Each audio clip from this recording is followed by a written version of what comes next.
Dear beautiful souls, today I would like to address the topic of twin flames, a topic that has been grossly misrepresented in the modern spiritual communities. A twin flame is not there to be your perfect romantic partner or your perfect sexual partner. This is a distortion or a twisting, or if I want to be strict, even a perversion of the actual purpose of twin flames. A twin flame is one being split into two. And these two parts of this one being reincarnate in different experiences. And while they make reincarnation experience, they will at some point choose to meet in certain intervals. And the reason they meet in certain intervals in incarnation is to teach each other. By making very different experiences, they then represent in some ways the polar opposites in attributes, in characteristics, in behavior. So when they come together, and they come together because there is an enormous spiritual magnetism behind it, a sort of gravitational pull, that intuitively and instinctively, spiritually speaking, brings them into fusion.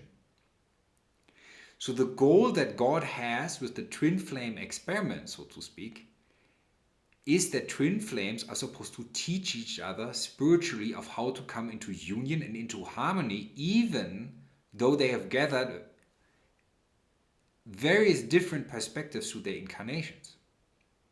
Their experiences can be different in many ways. So when they start closing in because the divine pull brings them closer, they will feel the pain of separation.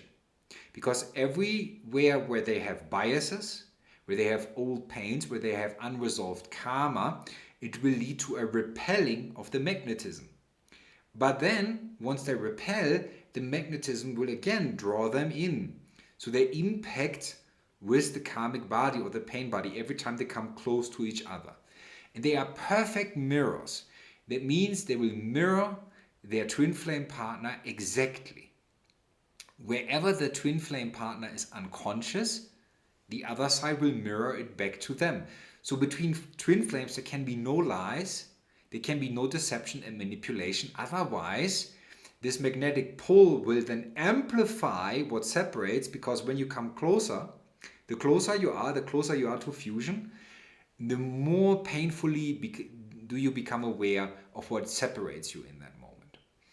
If we then revert to blame, if we then project our own unconsciousness onto the partner, it cannot be resolved. There will be a disconnection, more reincarnation experiences coming, and then there's a re-meeting with more experience, more wisdom, more maturity, and trying to come into fusion again. And this repeats over thousands of years until the twin flames finally are spiritually evolved enough to be able to remove the last pains, and then like magnets, they fuse. This is of great significance because twin flames are an example of how it is to come into union. Famous twin flames, for example, have been Yeshua ben Yosef, Jesus, and Mary Magdalene. And they demonstrated the coming into union of male and female at a time where this was very difficult to do. So it is important to understand that a twin flame is not there to fulfill your desires. A twin flame is not there to help you avoid your own karma. A twin flame does the very opposite. That's why when twin flames meet and they are very unconscious, there's a lot of blame and violent behavior sometimes towards each other. Because your ego will project its desire on the twin flame and say, why are you not making me feel perfect? Why are you not making me feel perfectly safe, perfectly loved, perfectly adored, perfectly wanted? Why don't you give me the perfect sexual experience? It is simply because this is not what twin flames are designed to do. Nothing will trigger any one of you more than your twin flame, because your twin flame will point out all your unconscious pains and biases and judgments that you still carry. And you might be able to hide this from other people. You might have a relationship with somebody else that is, for example, romantic, and it looks kind of harmonious and kind of decent, but because it doesn't go that deep.